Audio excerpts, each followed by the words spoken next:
Berhenti bicara tentang masa lalu. Saatnya menatap masa depan. Bersama Ishak Rafiq, Direktur Eksekutif Masa Depan Institut.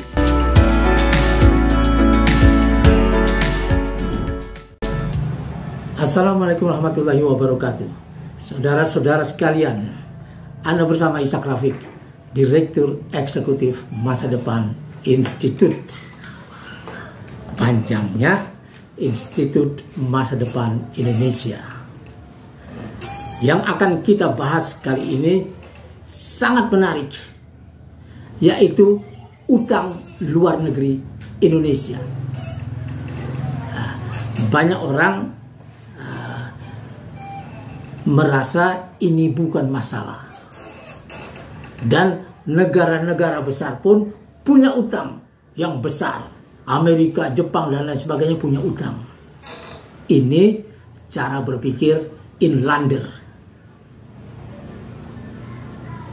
Orang yang menganggap kalau negara lain melakukan kesalahan, membuat utang yang besar buat negaranya, maka utang yang dilakukan oleh pemerintahnya sendiri adalah suci, boleh-boleh saja. Padahal yang di luar negeri, yang urusan negara lain, biar mereka yang menanganinya. Tapi Indonesia punya batas dalam membayar utangnya. Dan keberanian negara-negara lain dan lembaga-lembaga superkuasa terhadap negara-negara besar seperti Amerika Serikat, Jepang, dan lain-lain untuk memaksa sangat minim. Memaksa Cina sangat minim. Tapi untuk memaksa Indonesia, Sri Lanka, Ethiopia, dan lain sebagainya sangat mudah. Tinggal disita aja semua. Mereka tidak akan peduli. Dan kita sudah mengalaminya pada krisis 1997-98 yang membuat ambruknya Orde Baru. Lewat utang juga. Tapi sekarang utang kita yang menurut catatan yang ditampilkan oleh CNN dalam laporannya, kita punya utang sekarang 8.041 triliun. Ya. Jadi 8.041 triliun total utang kita. Indonesia dan swasta tentunya, pemerintah dan swasta tentunya. Bila digabung dengan utang-utang BUMN, kata pengamat kita Salahuddin Daeng, bisa melampaui 10.000 triliun. Ini bukan sesuatu yang kecil. Dan kita menerima akibatnya. Ya, ini dianggap ya masih jauh di bawah PDB kita. Jadi ini dianggap aman. Ini adalah teori baru yang menghubungkan utang dengan PDB. Dan PDB apa itu? PDB adalah semua pendapatan memasukkan dari entitas bisnis, termasuk dari entitas bisnis luar negeri, asing, multinasional, Freeport, Inalum, Mitsubishi, dan segala macam perusahaan bisnis Cina dan lain sebagainya. Ini dimasukkan menjadi PDB. Nah, ini bukanlah, tidak bisa dijadikan kalau kita deposito tetangga kita jadikan jaminan untuk mencari utang di bank, kita akan ditolak. Jadi yang bisa kita pakai membayar utang adalah apa yang kita miliki. Nah, berapa yang kita miliki, itulah yang perlu dihitung oleh ahli-ahli ekonomi kita. Silakan Fakultas Ekonomi Universitas Indonesia lakukan ini supaya kita tidak menjadi ya negara yang aneh di dunia. Tahu-tahu disita apa-apa yang sudah kita bangun. Ya, PDB kita dulu pernah Dahlan Iskan bilang bahwa PDB kita sudah melampaui PDB Belanda. Tentu saja kita sangat bangga dengan itu. Tapi ketika kita selidiki, ternyata PDB kita itu yaitu campur semua. Dan PDB Belanda cuma dibagi kepada sekitar 15 juta penduduknya.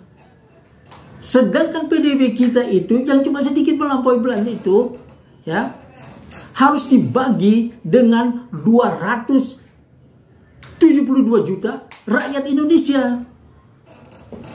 Jadi sangat mengerikan hasilnya ketika kita bandingkan. Bukan itu, tapi adalah kemampuan kita membayar. Apa yang selama ini terjadi? Mengapa kita jadi kecanduan utang? Ini sangat aneh. Lembaga-lembaga kita, ya, kita lihat ya apa yang dilakukan. Mengapa kita sampai segini utang kita?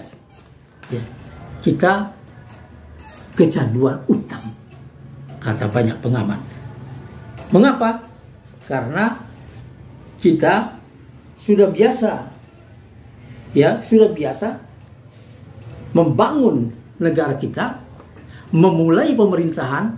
Pemerintah kita mulai dengan meminjam dana pembangunan, mencari pinjaman pada saat memulai pemerintahan, menjual surat utang pada saat pemerintahan berjalan, meminjam lagi saat utang jatuh tempo, dan mencari pinjaman siaga standby loan setiap terjadi krisis di pusat-pusat perdagangan dunia. Nah, artinya kita tidak menyiapkan dana untuk membayar utang-utang itu kembali. Kita gali lubang, tutup lubang. Dan ini bukanlah sesuatu yang bermartabat. Karena petani gurem dan nelayan gurem pun melakukan hal yang sama. Berbeda dengan juragan. Juragan itu kalau datang krisis, ya, yang dia lakukan adalah memeriksa buku besarnya. Adakah tagihan yang bisa ditagih dari pihak lain? Adakah kekurangan bayar dari pihak lain yang bisa diambil lebih cepat? Adakah kelebihan bayar kita kepada pihak lain dan ini harus diminta kembali? Adakah produk-produk kita yang dijual terlalu murah dibanding dengan harga internasional, dan ini dinaikkan harganya sehingga kita dapat uang segar, dana segar untuk membangun. Ini tidak pernah dilakukan. Seperti kita menjual murah gas kita kepada Cina 5 kali lebih murah dari harga internasional dulu, itu tidak pernah ditagih. Sebetulnya bisa ditagih dan kita akan mendapatkan dana segar miliaran dolar tanpa utang baru. Begitu juga kalau kita minta bagian lebih dari batu bara kita, dari minyak kita, dari emas kita, nikel dan lain sebagainya. Inilah yang harus dilakukan. Ini masalah manajemen dan kita memerlukan manajer-manajer yang bagus untuk memakmurkan negeri ini. Bukan manajer-manajer putus asa seperti Sri Mulyani Indrawati, Menteri Keuangan berapa zaman, yang solusinya cuma utang. Tidak pernah nego dengan pihak-pihak luar. Tidak punya nyali. Nah, kita memerlukan yang lain. Mungkin orang sekaliber Tan Ria Beng atau Rizal Ramli. Nah, saudara sekalian, sekarang berapa yang kita anggarkan untuk membayar utang kita? Ini sangat besar. Di APBN dianggarkan untuk cicilan bunga utang saja 441,4 triliun. Dan cicilan utang pokoknya 200 triliun lebih. Jadi 600 triliun sudah habis untuk membayar utang dan bunga utang. Padahal ya, ini ya anggaran belanja negara kita saat APBN kita saat ini dicanangkan 6.000 triliun. Nah, bukan 6.000 triliun tapi 3.000 triliun. Nah, 3.000 triliun itu kalau anggaran untuk membayar utang sampai 600 triliun lebih, itu berarti 20% dari APBN kita terkuras untuk bayar utang. Artinya kita sedang diperas oleh negara-negara besar dan kreditor investor sehingga kita tidak punya dana pembangunan yang cukup. Dana pendidikan kita jauh lebih rendah dari itu kalau kita lihat APBN, tidak sampai 200 triliun. Nah, ini kemampuan manajemen kita ini sangat rendah. Mestinya kita bisa switch tempatnya itu, anggaran untuk pendidikan dipasang 600 triliun karena itu kewajiban APBN. Supaya kita bisa memberi pendidikan gratis pada saat yang susah ini sampai ke perguruan tinggi. Bukan sekedar BOS, bukan sekedar pulsa. Dan itu pun lewat wewenang Menteri P&K yang juga bisnisnya itu. Nah, tidak boleh melakukan hal seperti ini. Nah, inilah yang kita harus lakukan untuk menyelesaikan masalah bangsa ini. Nah, ini saya tulis dalam buku saya itu sebagai opsi keempat ya dalam roadmap masa depan Indonesia, jalan pintas mencegah revolusi sosial. Opsi keempat adalah menjadi negara yang terbebas dari utang. Ini bukan tidak bisa dilakukan karena ini cuma masalah manajemen. Bisa dilakukan dengan baik karena kita punya ahli-ahlinya di sini, cuman ahli-ahlinya ini tidak dipakai oleh pemerintah secara benar. Nah, hal ini kalau kita ingin menjadi negara besar ke depan, ya kita harus membuat jalan baru dalam urusan ini. Karena para lembaga-lembaga superkuasa ini, investor dan kreditor, mengarahkan masa depan Indonesia ini sangat aneh. Mereka memudahkan pemerintah menarik utang baru. Itu satu. Yang kedua, mengajari pemerintah dan DPR membuat peraturan dan perundang-undangan yang menguntungkan mereka. Misalnya, Omnibus Law, revisi Undang-Undang Minerba, dan lain-lain. Kemudian memudahkan jual beli konsesi hutan, pertambangan, dan lain-lain. Ini membuat negara ini bisa hancur lebur.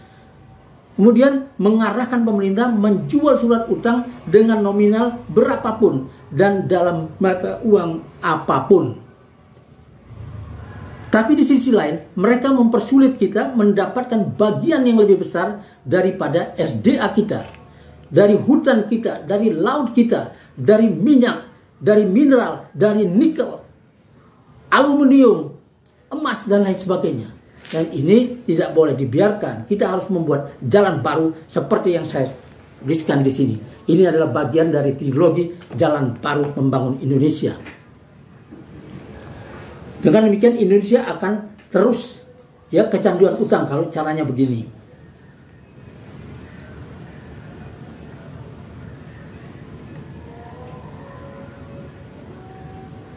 Jadi pemerintah